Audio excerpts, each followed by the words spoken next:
Assalamualaikum warahmatullahi wabarakatuh. Perkenalkan, nama saya Nihatul Hasanah, NIM 94. Di sini saya akan sharing kepada teman-teman mengenai perkembangan Islam dari masa sebelum Nabi Muhammad SAW diangkat menjadi Rasul hingga pada masa pemerintahan Khulafaur Rasyidin. Jadi perlu diketahui oleh setiap muslim, pasalnya hal ini untuk mengetahui bagaimana perkembangan Islam dari masa ke masa. Jadi sebelum Nabi Muhammad SAW diangkat menjadi Rasul, penduduk atau masyarakat Arab itu berada dalam zaman jahiliyah atau zaman kebodohan.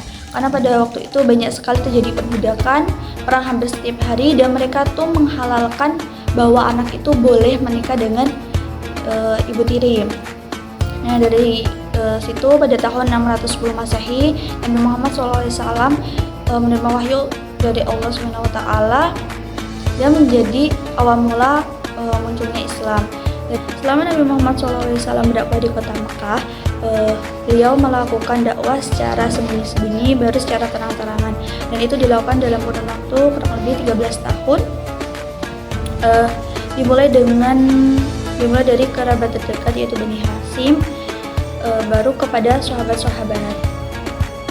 Nah, kan tetapi dalam kurun waktu tersebut itu tidak mengalami kemajuan hingga pada 622 Masehi beliau hijrah ke kota Madinah dan disambut baik oleh penduduk Madinah. Dan dari situ Islam mulai berkembang dengan pesat. Disambut baik oleh penduduk Madinah, umat beliau makin hari makin banyak dan mulai tersebar di sekitar wilayah Jazirah Arab. Hingga pada tahun 642 Masehi beliau wafat dan kepemimpinan beliau digantikan oleh para Khulafaur Rasyidin, yaitu Abu Bakar As-Siddiq, Umar bin Khattab, Utsman bin Affan, dan Ali bin Abi Thalib. Mereka melanjutkan perjuangan Rasulullah SAW dan mulai mendirikan organisasi baru seperti menyusun organisasi politik dan administrasi negara, juga membuat hukum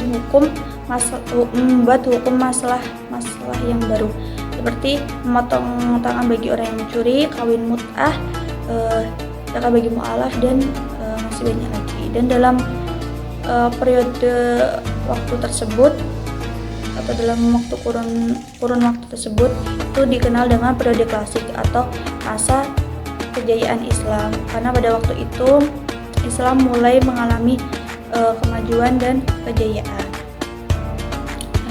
Mungkin itu saja dari saya, kurang lebihnya saya mohon maaf. Wabillahi taufiq wal hidayah. Wassalamualaikum warahmatullahi wabarakatuh.